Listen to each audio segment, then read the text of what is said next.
What has reading the Bible looked like for you over the past few years? Well, I would say it has just been kind of minimally, for one thing, just here and there, and like wanting to get into the Bible, but like not knowing where to start. For the past month, what circumstances would you say have changed, and how has your Bible reading affected that?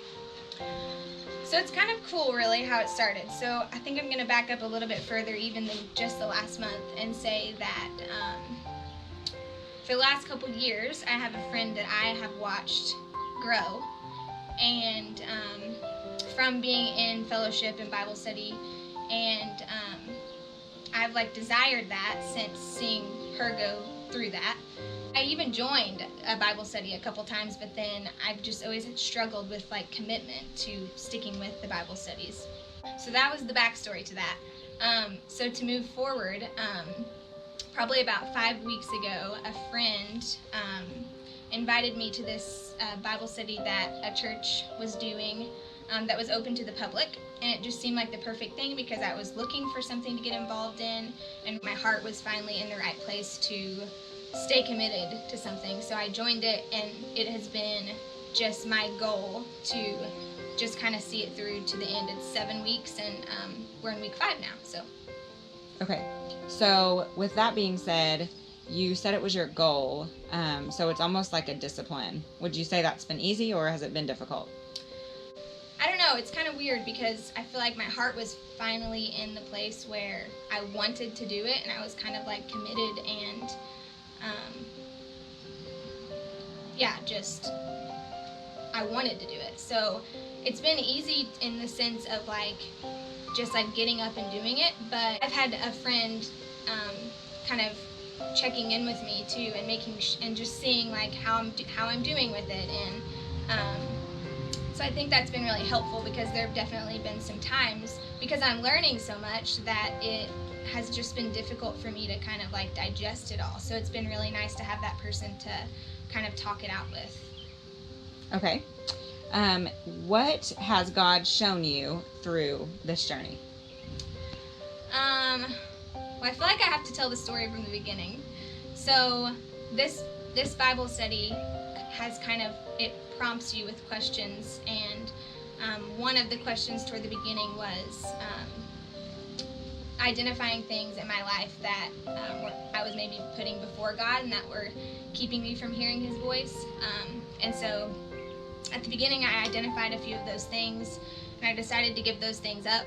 And for me, it was exercise. I noticed that I was putting that before God, and also social media. I was definitely, getting up and going to my phone first instead of going to God first. And so I decided to give those up, and that was a really hard decision for me to make. It sounds kind of shallow, but it was hard for me. And my eyes have just been open to how easy it is for me to be distracted, even when my main focus is to be, have my eyes on God. And so something that's been kind of ringing true to me throughout this whole thing, or just ringing in my head, is to pick up your cross daily, and that not even just daily, but moment to moment, because I'm just so prone to wonder. And so at first, when I was going through that, it was I was so discouraged because it just felt like God's asking me to give all these things up, and I'm giving up, and then I'm still kind of just falling short, and it was kind of defeating me. So I was kind of wrestling that. Again, talked to the same friend, and I don't know, it was just a moment of just a light bulb moment where everything clicked, and I just realized that it's not about the exercise, or it's not about the social media, and it's not about this other thing that God told me no about, but it's just about simply just bringing God glory. And that is so, it just makes it so much easier. It literally changes everything.